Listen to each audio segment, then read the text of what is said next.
Bienvenue dans ce nouvel épisode d'Échappée lozérienne.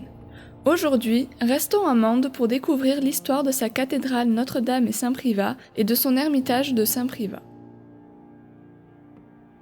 Ce nom de Saint-Privat est très présent à Mende et ce pour une bonne raison. Il était l'évêque des Gabales, le peuple gaulois de la province au IIIe siècle. À la chute de l'Empire romain, des peuples du nord envahissent la région et demandent à Saint-Privat de leur livrer son peuple, ce qu'il refuse de faire. Il va donc se réfugier dans des grottes sur le mont Mima avant d'y être retrouvé et martyrisé.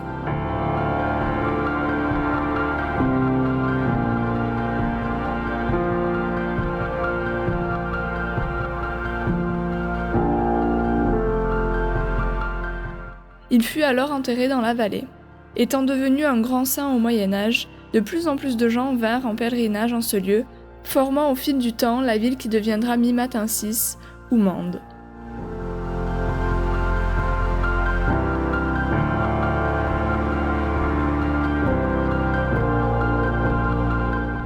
On suppose qu'il a été enterré dans un sanctuaire à peu près à l'endroit de la place Urbain V ou de la cathédrale. Et la cathédrale qu'on voit aujourd'hui, c'est quand même au moins la 5e. Donc il y a eu des démolitions, des reconstructions du paléo-chrétien et puis ensuite du roman. Et puis le roman a été remplacé par du gothique. Et puis les protestants ont incendié et détruit la cathédrale. Et puis elle a été reconstruite. Alors on considère que son tombeau était à cet endroit-là et que c'est sur son tombeau qu'on a bâti le premier sanctuaire. Et donc là, aujourd'hui, théoriquement, c'est là que s'il reste quelque chose de Saint-Privat, c'est-à-dire aujourd'hui rien, c'est là que ça a été la dernière adresse, si on peut dire. La cathédrale que l'on voit aujourd'hui a donc souffert de plusieurs destructions et reconstructions au fil de son histoire. Cette dernière destruction date des protestants et de Mathieu Merle en 1579.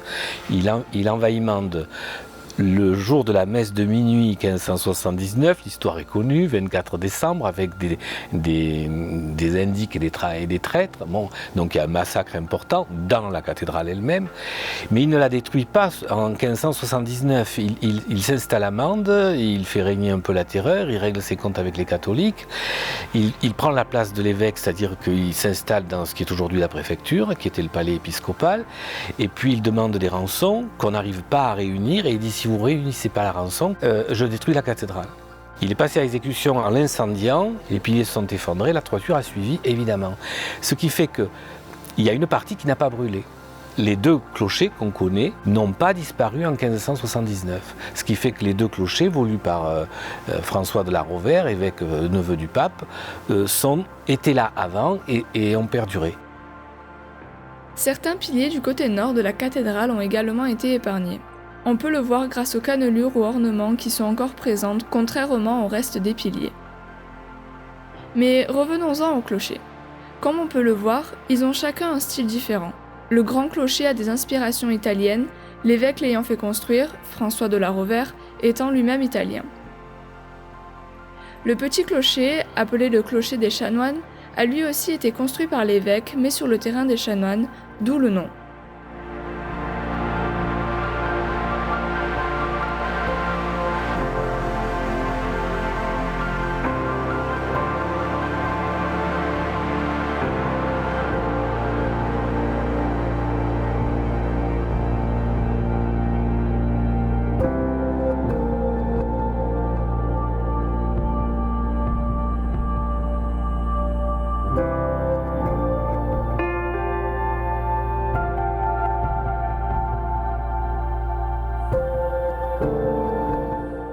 François de la Rovère a également voulu ajouter au grand clocher la plus grande cloche de la chrétienté.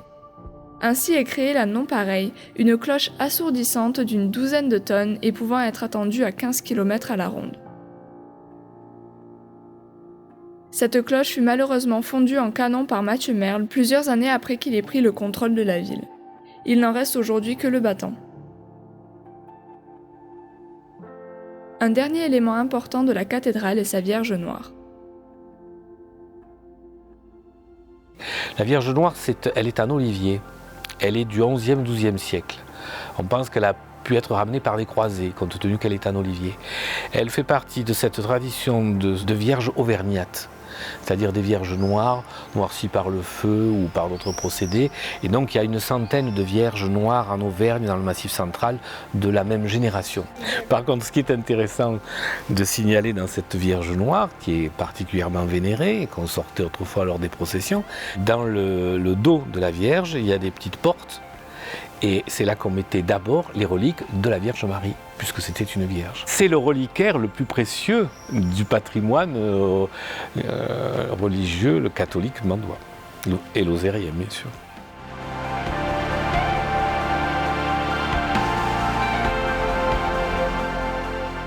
La cathédrale que l'on voit aujourd'hui a été reconstruite en 1620 et le parvis a été construit au début du XXe siècle.